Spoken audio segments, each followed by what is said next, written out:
Audio Jungle.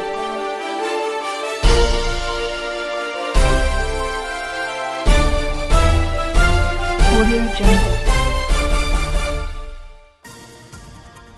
तालकेरौड़ी जे ॻोठ वॾी पटणीअ जे एहसान अली ढंढण, वकील अहमद ढंढण, हलीमुल्लाह ढंढण ऐं ॿियनि पारां रबीउल अव्वल जे सिलसिले में ईद मीलादुल नबी वारो प्रोग्राम सैयदुल हाज मोहम्मद मुस्तफ़ा शाह राशिदी जी सदारत में थी गुज़रियो।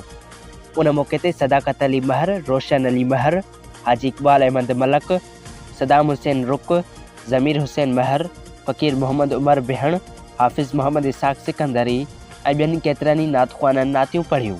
उन मौक़े ते सैयदुल हाज मोहम्मद मुस्तफ़ा शाह राशिदी ऐं ॿियनि हज़रत मोहम्मद सल्लल्लाहु अलैहि वसल्लम जन जी ज़िंदगीअ ते रोशनी विधी, पाण सॻुरनि जा मोजिज़ा बयानु कया।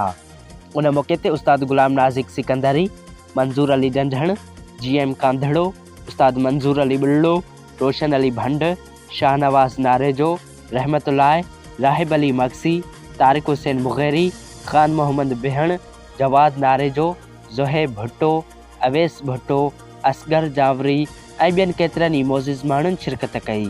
आख़िर में लंगर पिणु तक़सीम कयो वियो।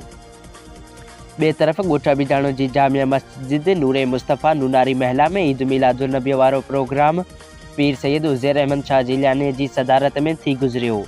उन मौक़े ते न्याज़ अहमद सिकंदरी, सालिया मोहम्मद सुमरो, हाजी अब्दुल करीम ढंढण, शहज़ादो पल, अब्दुल जब्बार ढंढण, अरशद बुल्लो, तारिक हुसैन ढंढण ऐं ॿियनि नातख़्वाननि नातियूं पढ़ियूं।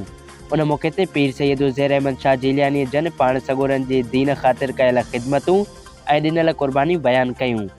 उन मौक़े ते हाफ़िज़ मोहम्मद हसन जतोई सिकंदरी, हाफ़िज़ हिदायतुल्लाह कांधड़ो, अयाज़ नूनारी, सिराज नूनारी, हाजी बख्श अली कटबर, मोहम्मद हाशिम नूनारी, उस्ताद शफ़ी मोहम्मद नूनारी, उस्ताद नज़ीर अहमद बाभो, उस्ताद बशीर अहमद नूनारी, ज़हीर नूनारी, आज़म नूनारी ऐं ॿिया केतिरा ई ईद मीलादुल नबी वारे प्रोग्राम में शामिल हुआ। Audio Jungle.